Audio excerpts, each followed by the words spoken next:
प्रार्थना करते हैं? तो ध्यान से सुनिएगा, जो लोग प्रार्थना करते हैं उन सब के लिए एक बड़ी खुशी की बात है। पेंतीकोस्त की कलीसिया को जन्म देने वाले का नाम प्रार्थना है।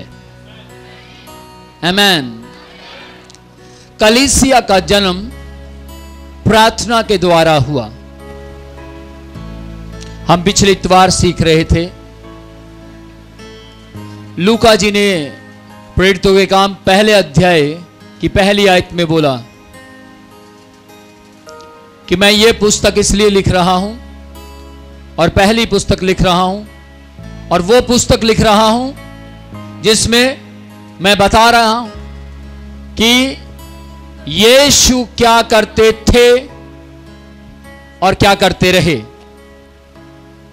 ये लूका जी ने बोला। तो ध्यान से सुनिएगा,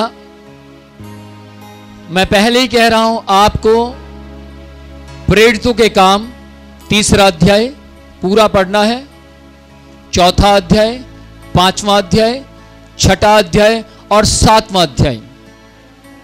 किस किस को समझ आ रही है? ये 7 अध्याय तक, 3रे अध्याय से लेकर 7 अध्याय तक आपको पढ़ना है। आज थोड़ा मैं पढ़ाऊंगा और थोड़ा आप, कल शुक्रवार है, परसों शनिवार है, इतवार को ये सारे चैप्टर पढ़कर आइएगा और उसके बाद देखिएगा जो मैं आपको बताना चाहता हूं, आप एक शब्द भी छोड़ेंगे नहीं, सब खा जाएंगे। कुछ समझ पा रहे हैं? आपके दिलों में यह सामर्थ काम करेगी। ध्यान से सुनिएगा, मैं ये जो शिक्षा दूंगा, अगली शिक्षा आने से पहले मैं आपको बता दूंगा कि ये पढ़कर आइए, और जब आप पढ़कर आएंगे तो देखिएगा आपके जीवन के अंदर ये सारे वचन ऐसे बैठ जाएंगे कि अपोस्तल जी ने मुझे फलाने चैप्टर में से ये आयत निकाल कर बताई कि इसका मतलब क्या है। आपको समझ आना शुरू हो जाएगा। किस किस को समझ आ रही है? तो याद रखिएगा, फिर से बोलना चाहता हूं, प्रेरितों के काम 3रा अध्याय, 4था अध्याय, 5वां अध्याय, 6ठा अध्याय और 7वां अध्याय। इन अध्यायों को आप पढ़ेंगे, जिसको इंग्लिश में प्रेरितों के काम को एक्ट्स बोलते हैं, और चैप्टर 3, 4, 5, 6 और 7 मैं उनके लिए बोल रहा हूं जिनको समझ नहीं आती। ध्यान से सुनिएगा, आज आप सीखेंगे कि प्रार्थना के द्वारा कलीसिया स्थापित हुई, लेकिन बिना पवित्र आत्मा के द्वारा कलीसिया स्थापित नहीं हुई। किस किस को समझ आ रही है? प्रार्थना के द्वारा कलीसिया ने जन्म लिया। कहां लिखा है? प्रेरितों के काम 2रा अध्याय उसकी पहली आयत में लिखा है कि जब 120 लोग दो मंजिला नाम का एक किला था, उसकी छत के ऊपर बैठे प्रार्थना कर रहे थे, तो वो सब प्रार्थना कर रहे थे। 10 दिन तक वो प्रार्थना करते रहे। क्यों 10 दिन तक उन्होंने प्रार्थना की? क्योंकि यीशु मसीह प्रेरितों को काम पहला अध्याय उसकी 8वीं आयत में अपने चेलों को शिक्षा दे रहे थे। और क्या शिक्षा दे रहे थे? कि जब पवित्र आत्मा का सामर्थ, देखो, जब तक तुम पर पवित्र आत्मा का सामर्थ ना आए तब तक तुम यरूशलेम में ठहरे रहना, यानी कि तब तक तुम मेरा प्रचार नहीं करोगे, यानी कि तब तक तुम लोगों को मेरी मृत्यु के बारे में नहीं बताओगे, क्योंकि पवित्र आत्मा तुम्हें मेरे मृत्यु के बारे में बताने का तरीका बताएगा। Praise the Lord. तुम वहीं रहना। और चेले तुरंत दौड़कर, उन्होंने टाइम वेस्ट नहीं किया, उन्होंने समय खराब नहीं किया, कहीं इधर उधर बैठकर बातचीत नहीं की, परंतु वे दौड़कर जैतून के पहाड़ से, जहां से यीशु मसीह लोप हो गए थे, वहां से दौड़कर 1 किलोमीटर दूरी पर दौड़कर वो यरूशलेम में आते हैं। उस समय में गाड़ी नहीं थी, बाइक नहीं थी, कुछ भी नहीं था, लेकिन वो दौड़कर उस जगह पर आए। आज आपके पास गाड़ी है, आज आपके पास कार है, आज आपके पास बहुत कुछ अलग अलग प्रकार के साधन हैं। क्या आप परमेश्वर के भवन में ऐसे मौसम में भी दौड़ने की ताकत रखते हैं? यदि हां, तो परमेश्वर आपके वाहन को ब्लेस्ड करने की ताकत रखता है। Praise the Lord. चेले उस जगह पर आए और उन्होंने उस जगह पर बैठकर प्रार्थना की, और वो 120 लोग थे। प्रार्थना करते रहे और जैसे ही 10 दिन की सभा जो समाप्त होने पर थी, 10वें दिन की प्रार्थना को उन्होंने जैसे ही समाप्त किया, उनके ऊपर आग की सी जीभें फटती हुई दिखाई देने लगी। ध्यान से सुनिएगा, यहां पकड़िएगा, इस बात को पकड़िए, दिखाई देने लगी। किस किस को समझ आ रही है? अभी हम यीशु के लहू की जय, यीशु के लहू की जय बोल रहे थे। किस किस को लोगों के ऊपर सामर्थ उतरती हुई दिखाई दे रही थी? किस किस को दिखाई दे रही थी? हाथ दिखाएं। आप में से बहुत से लोग हिलने लगे, कांपने लगे, जिनमें शैतान की शक्तियां थी वो प्रकट होने लगी। इसका मतलब यीशु की सामर्थ, परमेश्वर का अभिषेक दिखाई देता था प्रेरितों के समय में, आज भी दिखाई देता है हमारे समय में। आमीन। किस किस को समझ आ रहा है? समझ आ रहा है तो एक दूसरे का हाथ पकड़कर बोलिए, आज भी परमेश्वर के पवित्र आत्मा की सामर्थ दिखाई देती है। आज भी पवित्र आत्मा उतरने की सामर्थ रखता है। इतवार के अंदर क्या क्या हुआ, किस किस को याद है?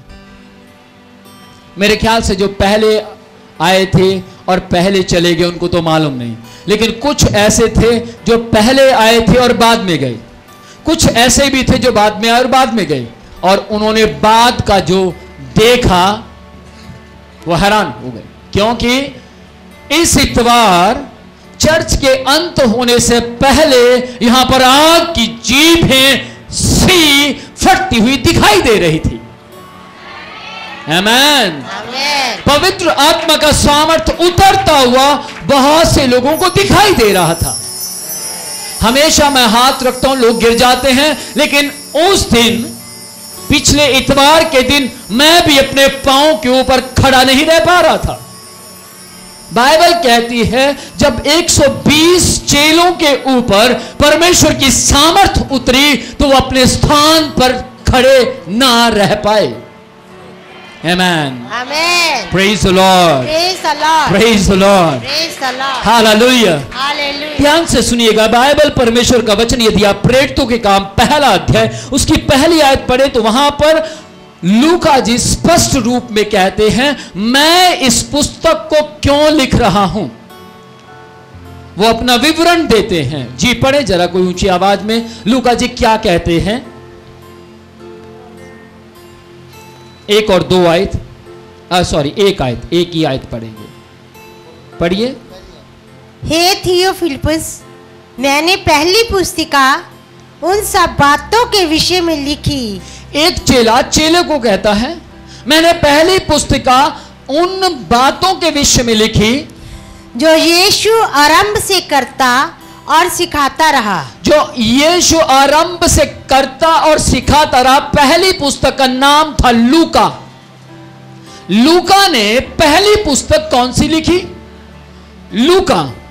कुछ समझ पा रहे हैं?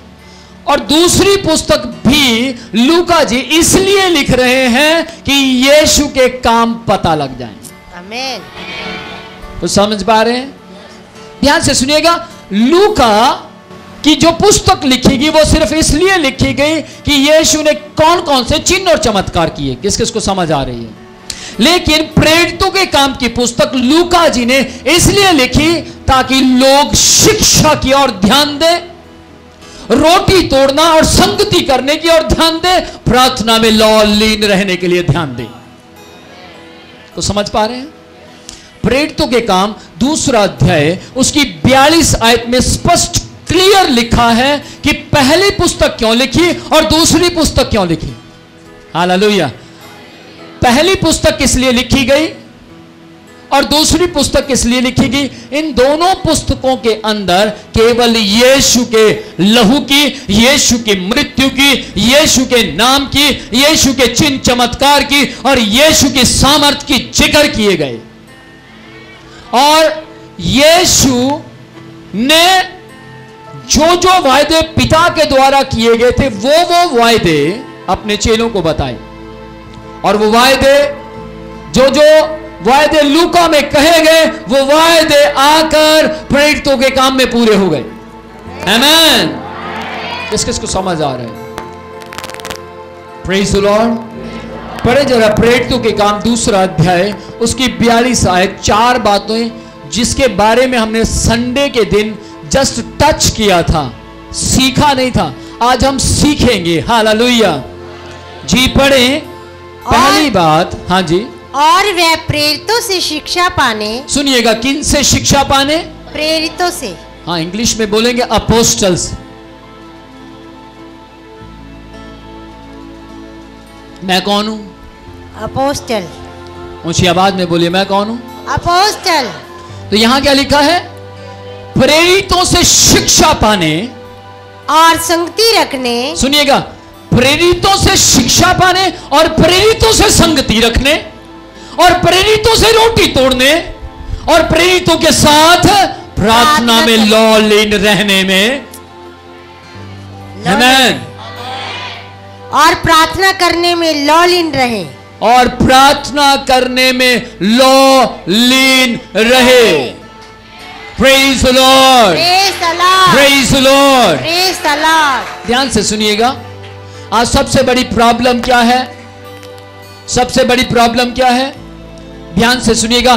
पेंतीकोस्त की कलीसिया प्रार्थना की कलीसिया थी। पेंतीकोस्त की कलीसिया शिक्षा पाने की कलीसिया थी। पेंतीकोस्त की कलीसिया केवल रोटी तोड़ने पर विश्वास नहीं करती थी, केवल प्रार्थना में लॉलीन रहने पर विश्वास नहीं करती थी, परंतु पेंतीकोस्त की कलीसिया शिक्षा पाने में और संगति करने में और प्लस रोटी तोड़ने में और प्लस प्रार्थना करने के अंदर लॉलीन रहने पर विश्वास करती थी। आमीन। आज केवल कलीसियाओं में रोटी तोड़ना रह गया है और प्रार्थना करना रह गया। प्रार्थना प्रार्थना प्रार्थना। ध्यान से सुनिएगा, केवल प्रार्थना आपको मार सकती है, केवल प्रार्थना आपके जीवन के अंदर बर्बादी ला सकती है, लेकिन शिक्षा पाना, ध्यान से सुनिएगा, शिक्षा मतलब वचन को ग्रहण करना, यानी कि नॉलेज पाना, क्योंकि बाइबल होशे 4:6 में लिखा है परमेश्वर के ज्ञान ना होने के कारण लोग नाश होते चले गए। केवल प्रार्थना आप में घमंड ला सकती है, लेकिन जब आपकी प्रार्थना में वचन पाया जाएगा, जब आपके प्रार्थना करने के तरीके में परमेश्वर का वचन पाया जाएगा, जब आप प्रार्थना करते करते वचन बोलेंगे, वचन बोलेंगे, वचन बोलेंगे, वचन बोलेंगे और प्रार्थना करेंगे, वचन बोलेंगे और प्रार्थना करेंगे, वचन बोलेंगे और प्रार्थना करेंगे, शैतान आपके घरों पर हावी नहीं हो सकता। आमीन। आमीन। आमीन। आमीन। आमीन। फिर आप जरा से संदूर से डरेंगे नहीं, फिर आप जरा से नारियल से डरेंगे नहीं, फिर आप जरा से धागे से डरेंगे नहीं, फिर आप किसी के तंत्र मंत्र की विद्याओं से डरेंगे नहीं, परंतु आपके अंदर वचन की सामर्थ होगी। और जहां वचन है वो घर परमेश्वर का है। शिक्षा पाना, आज आपको शिक्षा पाने की जरूरत है। किस किस को समझ आ रही है? शिक्षा पाइए। आपके पास शिक्षा नहीं होगी तो आपको प्रार्थना करने का तरीका नहीं मिलेगा। किसी ने सवाल पूछा कि सर, जितने भी लोगों ने अपना जीवन यीशु को दिया है, क्या वे सब स्वर्ग जाएंगे? बाइबल में कहीं नहीं लिखा कि केवल मसीह स्वर्ग जाएंगे। किस किस को मेरी और ध्यान है? किस किस को मेरी आवाज सुनाई दे रही है? बाइबल के अंदर कहीं नहीं लिखा केवल मसीह स्वर्ग में जाएंगे, लेकिन बाइबल के अंदर एक बात लिखी है, यदि आप मसीह के मुताबिक चलेंगे तो आप चेले जरूर कहलाएंगे, और जो चेले कहलाएंगे वे स्वर्ग जाएंगे। आमीन। आमीन। बाइबल में लिखा, यदि तुम मुझसे प्रेम करते हो तो तुम मेरी आज्ञा का पालन भी करोगे, और जो मेरी आज्ञा का पालन करते वे मेरे चेले कहलाएंगे। यीशु के चेले जरा सी बात पर बुरा नहीं मानते थे। यीशु के चेले जरा सी बात पर बुरा मान के और कहते मुझे नहीं ये काम करना, मैं नहीं यहां बैठूंगा, मैं नहीं ये करूंगी, मैं ना ये करूंगा। यदि आप ऐसा कह रहे हैं तो इसका मतलब आप चेले नहीं हैं। आपको और पकने की जरूरत है, आपको और मजबूत होने की जरूरत है, आपको और सॉलिड होने की जरूरत है। ध्यान से सुनिएगा, पुराने समय में किले के अंदर पिलर होते थे, हां या ना? और वो पिलर पत्थर के होते थे, पत्थर के। और उन पत्थरों के किले को अगर तोड़ा जाता था तो बहुत जोर लगाना पड़ता था। तो मैं आज आपको बोलना चाहता हूं, चेले बनिए और चेले जल्दी से गुमराह नहीं होते। कई लोग कहते हैं सर वो भी तो मसीह है, पर मैंने उसको देखा है कि वो किसी बाबा के पास गया पूछा लेने। सर वो भी तो मसीह है, पर वो तो मैंने देखा बहक गया। सर वो भी तो मसीह है, पर वो तो ऐसे काम करता है। सर वो भी तो मसीह है, पर वो तो जर्दा लगाता है। ध्यान से सुनिएगा, एक मसीह, क्या बोला मैंने? एक मसीह यीशु के जैसा होता है।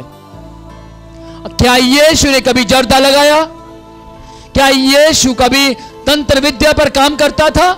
क्या यीशु कभी तंत्र विद्या में ग्रसित हो गया? क्या यीशु कभी परेशान हुआ?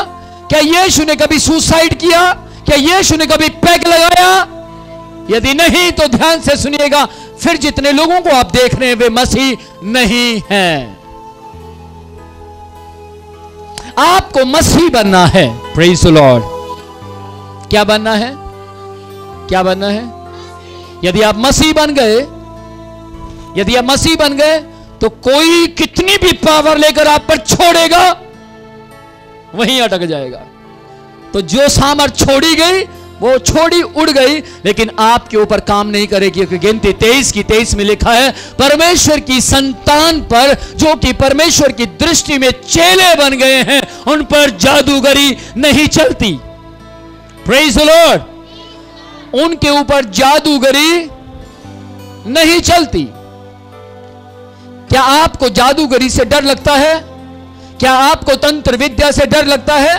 क्या आपके परिवार में किसी का थोड़ा सा कपड़ा काट दिया गया और आपको डर लगता है? यदि हां तो ध्यान से सुनिएगा, इसका कारण सिर्फ एक है, आप केवल चर्च जाते हैं पर शिक्षा नहीं पाते। शिक्षा को प्राप्त करें। हमारे हिंदुस्तान की एक दीवार के ऊपर लिखा था, शिक्षा लो भिक्षा मत लो।